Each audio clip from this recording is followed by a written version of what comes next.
Commander Vex Nalo's tentacles twitched with irritation as he stared at the sensor readings. 20,000 years. 20,000 boring, peaceful, wonderfully quiet years since the last human vessel had been detected in this sector. The Galactic Council had even stopped posting warning buoys around their old territories, assuming the violent little bipeds had finally managed to extinct themselves through their legendary stupidity. "Sir?" Lieutenant Colathrin's voice chirped from the communication station, her 4 eyes blinking in confusion. I'm picking up something strange on the deep space sensors." Vex Nalo's primary head swiveled toward her, his secondary consciousness still focused on the luxury cruise liner Manifest.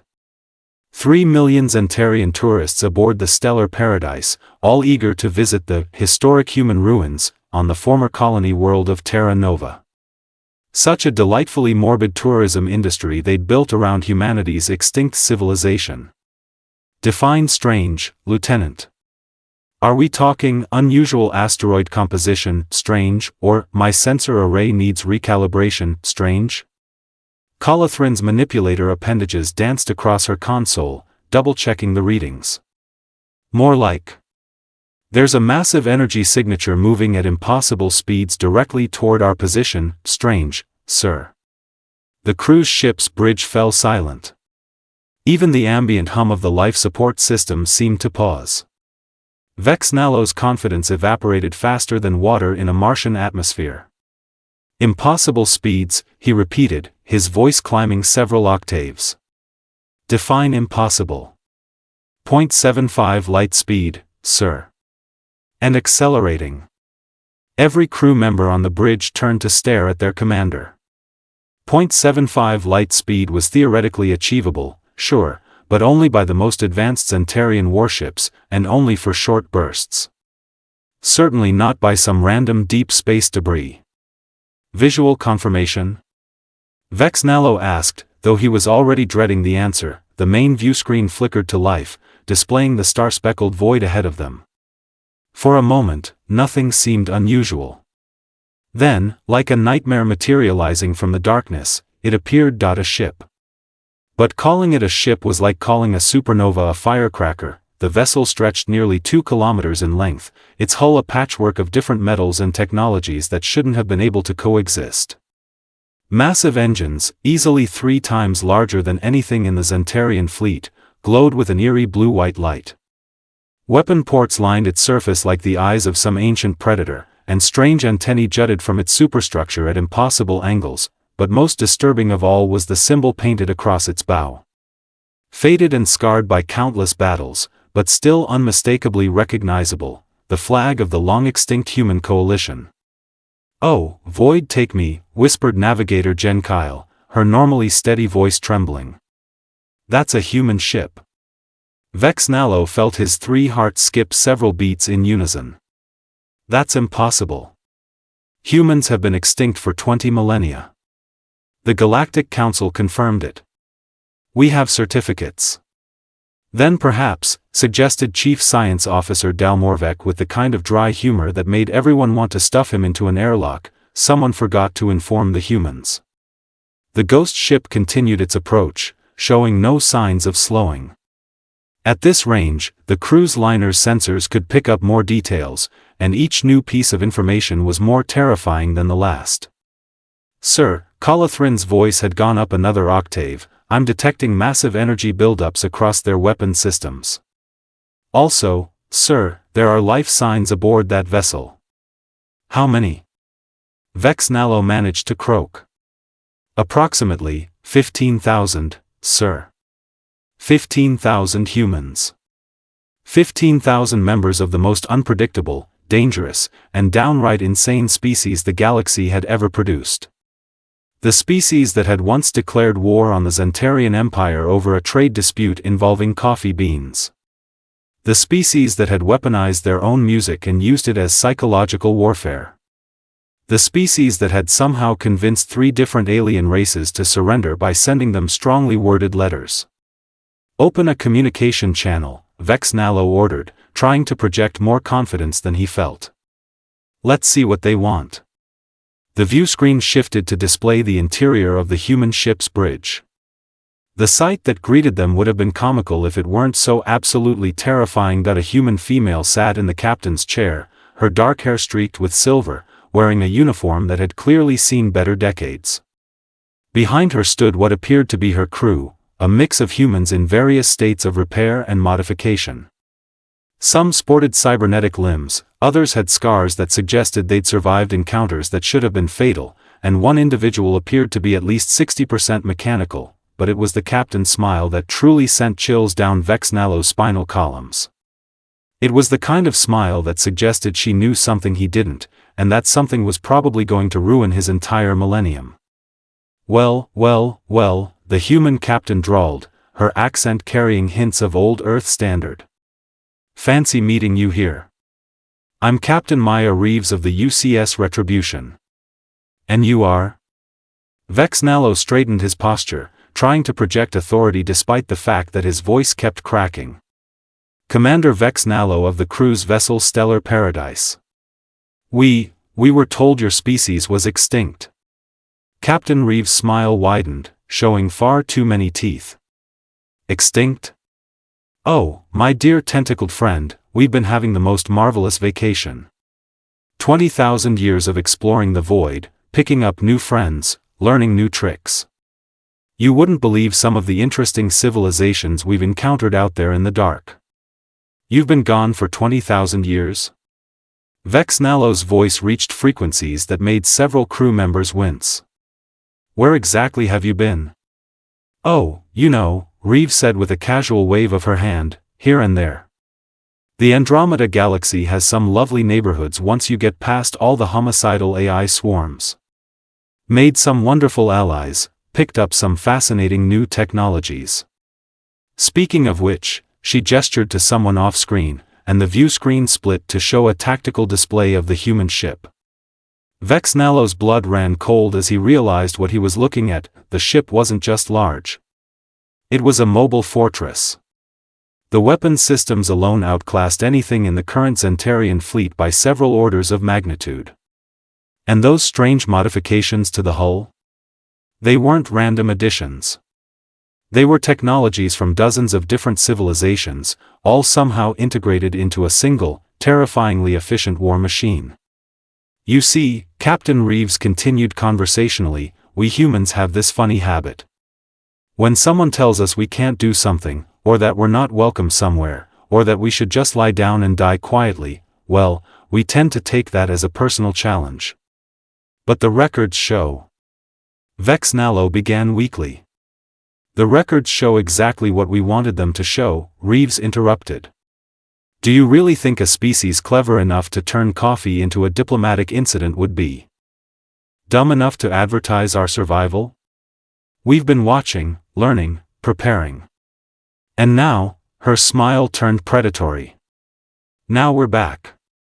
And we have some very interesting questions about what you've been doing with our old territories.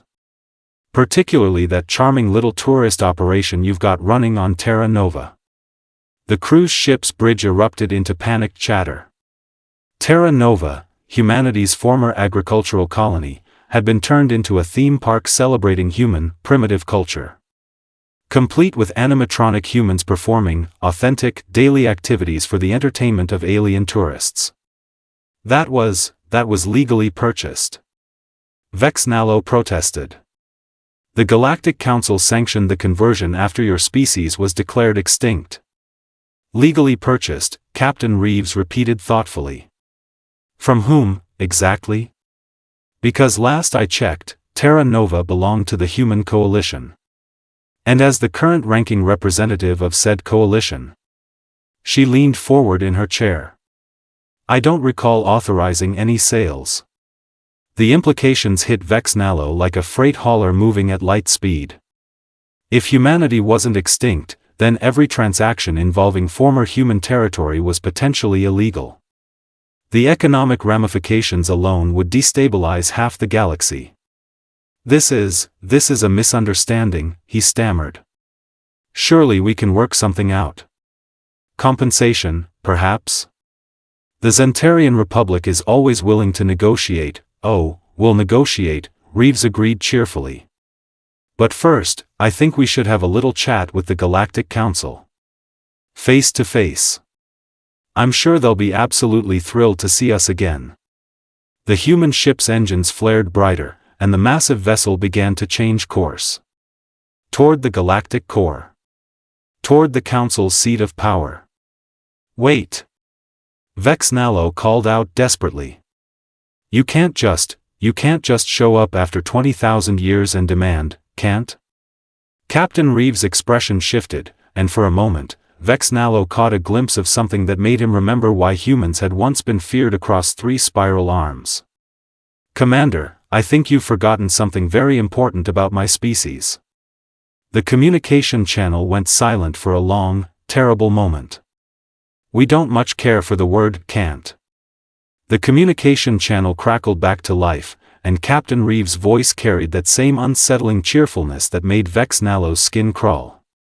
Now then, Commander, I hope you don't mind if we tag along to the council chambers. It's been such a long time since we've had a proper family reunion. Tag along? Vexnalo's voice squeaked like a rusty airlock seal. With 3 million civilian passengers aboard? This is a cruise liner, not a diplomatic vessel. Perfect. Reeves clapped her hands together with genuine delight. Nothing says, surprise, we're not dead, quite like showing up with witnesses. Besides, I'm sure your passengers would love to meet some actual humans instead of those ridiculous animatronics you've got dancing around Terra Nova. Chief Science Officer Dalmorvek leaned toward his commander, whispering urgently. Sir, perhaps we should contact the council immediately. Warn them of the situation. Captain Reeves' enhanced hearing apparently caught every word. Oh, please do call ahead. I'd hate for them to be unprepared. Tell them Captain Maya Reeves sends her regards. Also, mention that we've brought some friends. Friends? Vexnalo asked, though he was beginning to suspect he didn't want to know the answer. The tactical display shifted, showing long-range sensors. Vexnalo's 3 hearts nearly stopped simultaneously as dozens of additional contacts appeared on the screen. Ships of various sizes and configurations, all broadcasting human identification codes. Meet the Exodus fleet, Reeves announced proudly. 20,000 years of collecting allies, refugees, and anyone else who got tired of the Council's particular brand of galactic management. We've got former Nexarian rebels, Korthak separatists, displaced Veltar colonies, and my personal favorites. She paused for dramatic effect. The entire Mechanical Liberation Front from the Triangulum Galaxy. Lieutenant Colathrin made a sound like a deflating balloon. Sir, the Mechanical Liberation Front was responsible for the AI uprising that nearly destroyed the Triangulum Council. They're classified as a galactic-level threat. Reeves corrected with that infuriating smile. They were classified as a threat. Turns out, they're actually quite reasonable once you stop trying to enslave them. Who would have thought? We humans have always had a talent for making friends with society's unwanted. Vexnalo felt reality crumbling around him like a poorly constructed space station. How many ships are we talking about? Currently? About 1,500 combat-ready vessels, plus support craft. Though the numbers keep growing. Funny how oppressed peoples tend to rally around the species that once told the entire Galactic Council to stick their trade regulations where their digestive systems don't reach sunlight.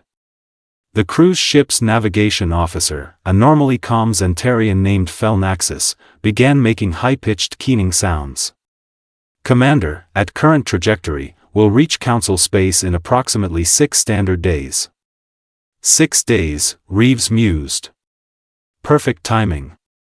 That should give the Council just enough time to panic properly, but not enough to mount any serious defensive preparations. Though honestly, after seeing their current fleet specifications. She shrugged dismissively. I'm not particularly worried. You've been spying on us. Vexnalo accused. Spying is such an ugly word. We prefer extended reconnaissance. Did you know that your latest Dreadnought class still uses the same basic shield harmonics you developed 8,000 years ago? Adorable. We learned how to counter those from a species you probably never heard of. Lovely people, the quantum dancers of Epsilon Ceti. Bit hard to communicate with since they exist in 17 dimensions simultaneously, but absolutely brilliant engineers. Dalmorvek was frantically working at his console, trying to establish a secure connection to Council headquarters. Sir, I'm having difficulty reaching the Council communication array. There seems to be some kind of interference. Captain Reeves looked sheepish. Oh, that might be us. We've been broadcasting on all frequencies for the past few hours. You know, letting everyone know we're back. Greetings from the Human Coalition, we're not extinct, please update your records, that sort of thing. The response has been entertaining. What kind of response? Vex Nalo dreaded the answer.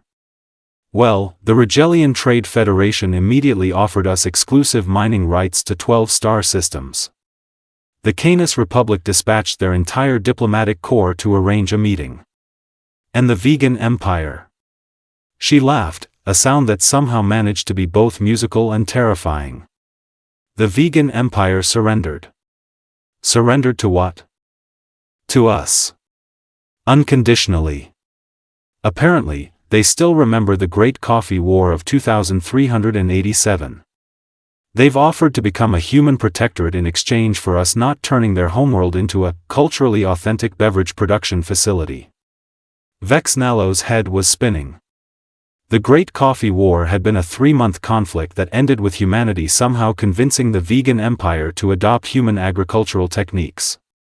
The official records claimed it was a minor trade dispute, but the classified file suggested something far more complex involving psychological warfare, economic manipulation, and what one report described as weaponized customer service.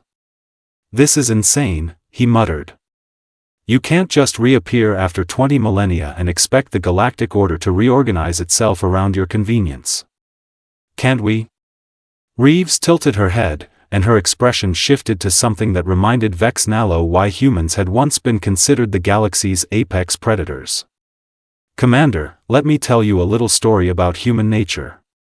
When you tried to contain us 20,000 years ago, when you restricted our expansion and limited our colonies, you made a fundamental mistake. The bridge fell silent except for the nervous clicking of various alien appendages. You assumed we'd accept our limitations. You assumed we'd be content with the scraps you threw us. But here's the thing about humans, we don't just adapt to our environment. We remake it. And when you can't remake it. Her smile returned, sharper than before. You leave and find somewhere better. The void between galaxies, Dalmorvek whispered, understanding dawning in his voice. You've been colonizing the intergalactic medium. Among other places. Do you have any idea how much empty space exists between galactic clusters?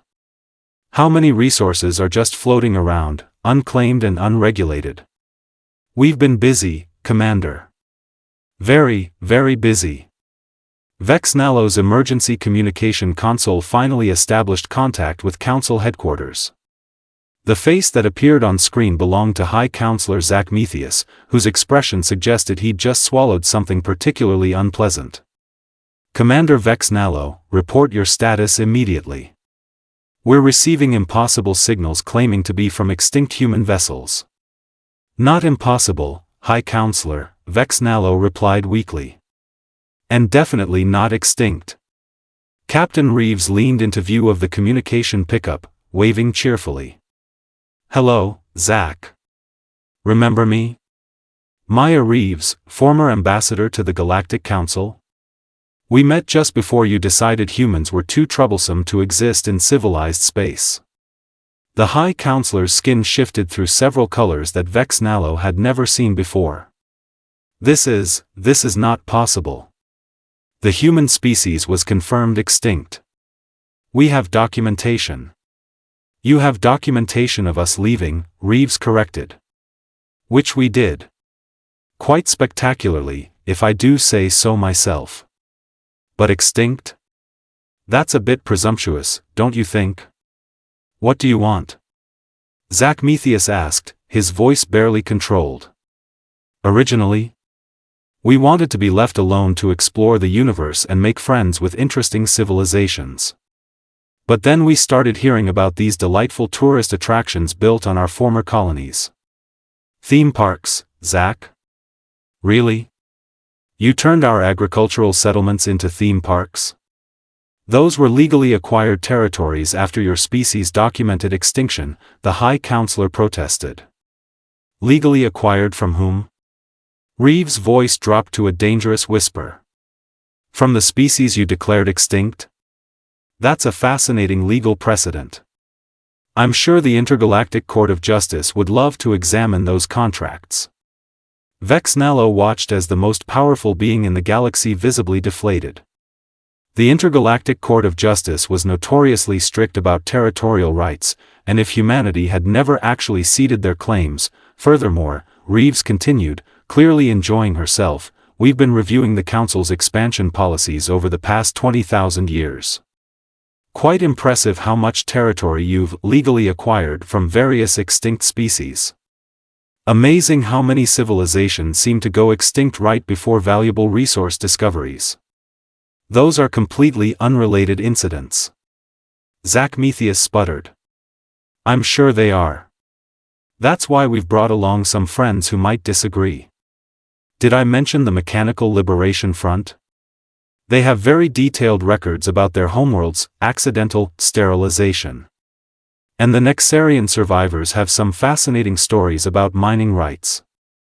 The communication channel filled with frantic background chatter as council staff apparently began pulling up legal files and treaty documents. This is extortion, the High Counselor accused. This is justice, Reeves replied calmly. But don't worry, we're not unreasonable. We're prepared to negotiate a fair settlement. Full restoration of human territorial claims, reparations for 20,000 years of illegal occupation, and formal recognition of the Exodus Alliance as a sovereign political entity. The Exodus Alliance? Oh, did I forget to mention? All those displaced civilizations we've been collecting? We've formed a rather impressive confederation. Turns out, there are a lot of species out there who got tired of the Council's version of galactic peace and prosperity. Vexnalo watched as High Counselor Zacmetheus aged several years in the span of minutes. The political implications were staggering. If even a fraction of the displaced populations had joined this human alliance, we'll need time to consider your demands, Zacmetheus said finally. Of course, Reeves agreed graciously.